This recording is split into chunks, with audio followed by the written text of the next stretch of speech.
Alright, I got these shocks in here finally. I think I'm happy. I'm gonna know once I get this car rolling. It has certainly been a job, I know that much. Oh. And I still got a little cosmetic work to do. But I got that bar put in there, and I may do some welding. I'm not exactly sure. I'm almost afraid to weld. I've worked on this car forever. It'd be just my luck to get the thing close and catch it on fire and burn it down and burn my garage down. I was worried about this. The clearance right there between that bar and the top of the rear end housing, that is 7.5 inches. I done some modifications. I took right here and I raised my bar up with some spacers, actually some washers, but that worked just fine. They'll never go nowhere. And I gained a little over 1/2 inch. I've compressed my shocks all the way, plus they're at an angle. I just don't think it'll get it. I just don't think it's going to be any problem at all. I watched another guy, SS396 Rat, I think is his name. He's got a YouTube channel. Some really nice Nova work and videos. And he had a video with the camera mounted right back here, and his rear end was barely moving up and down. It mostly just twists. So I don't see any problem whatsoever with that. If it is, I'll just have to fix it later. But this little guy right here, from here you can't really tell. That was a potential problem. The way that's in there before, this was straight.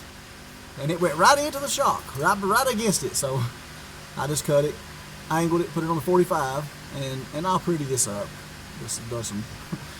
It's really hard to weld that small stuff like that. But anyway, I gotta do a little finish work on that.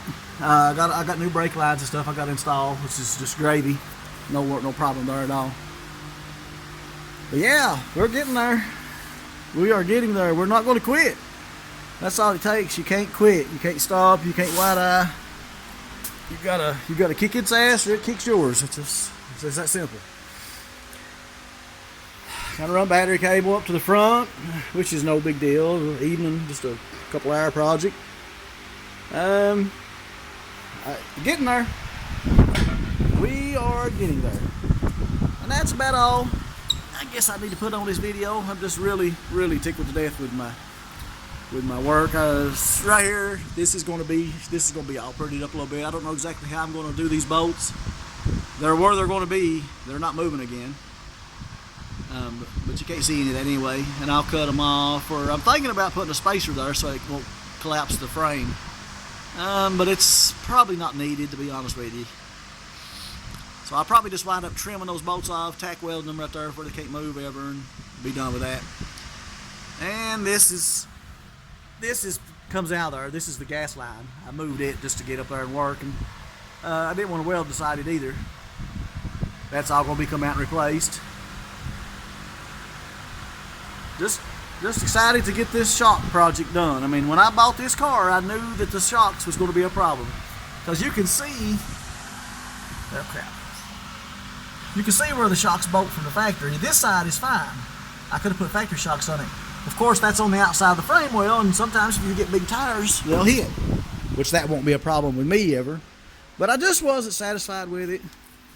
But the main problem over on this side, whoever had this car before me, they took this side and they beat that up there where it goes. They destroyed it. They took a big hammer or something and smashed it. So, and I didn't want to try to get it there and fix that. So it's something that I don't want anyway. So that's why I done it like this. But anyhow, you guys be safe out there on these old hot rods.